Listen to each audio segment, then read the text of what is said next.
On a sorti notre single Emorio et le label nous a donc parlé de ce fameux Dolby Atmos et nous a dit ouais ce serait bien que vous le fassiez. Et en fait en même temps sur notre Insta on a reçu un message du coup de David qui nous proposait de mixer notre single en Dolby Atmos. Du coup les choses sont faites vraiment super simplement. Entendre ses propres musiques avec cette technologie. C'est notre expérience. On ne se mange pas la musique que de face. Il y a vraiment quelque chose où on ressent la musique un peu partout dans la pièce, quoi. La pièce, elle est pleine de musique. On a vraiment l'impression d'être sur scène, quoi, avec l'artiste quand on entend tout ça. On était curieux de savoir comment nos musiques allaient rendre en Dolby, donc on est trop contents.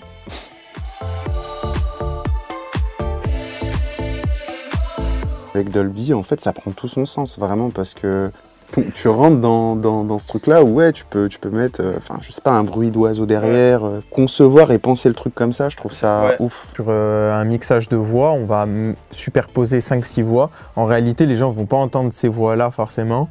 Et on va se dire, mais pourquoi est-ce que cette voix qui chuchote un peu, on la met même si elle est très très basse? Et bah, là où ça va prendre tout son sens, c'est justement dans un système audio comme celui-ci, où bah, la personne qui chuchote, on va l'entendre que derrière et on aura la voix principale devant, quoi. Parce que c'est vrai que quand on entend de la musique électronique, on voit qu'on va beaucoup plus s'amuser à faire des trucs un peu plus foufou, à envoyer les sons un peu de partout.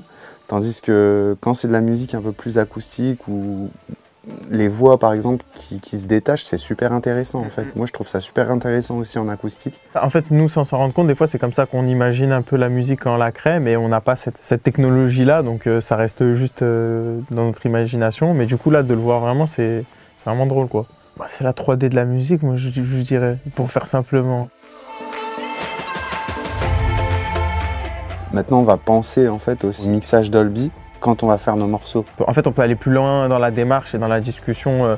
On saura aussi quel élément mettre un peu plus en avant, etc. Bah, ça nous donne plein d'idées pour les prochains morceaux, justement, par rapport à ce qui est possible ou non de faire et le rendu qu'on pourra avoir sur les prochains morceaux, quoi. Comme par exemple, emmener ça dans une salle de concert et faire des concerts Dolby, quoi. Aujourd'hui, c'est nouveau pour les gens, mais dans quelques années, ce sera devenu comme le stéréo, quoi. Ce sera une normalité. Ça nous rajoute de la liberté, en gros, et ça nous rajoute des possibilités qu'on n'avait pas forcément avant. Parce que je pense que c'est vraiment l'avenir, en fait, de la musique, quoi.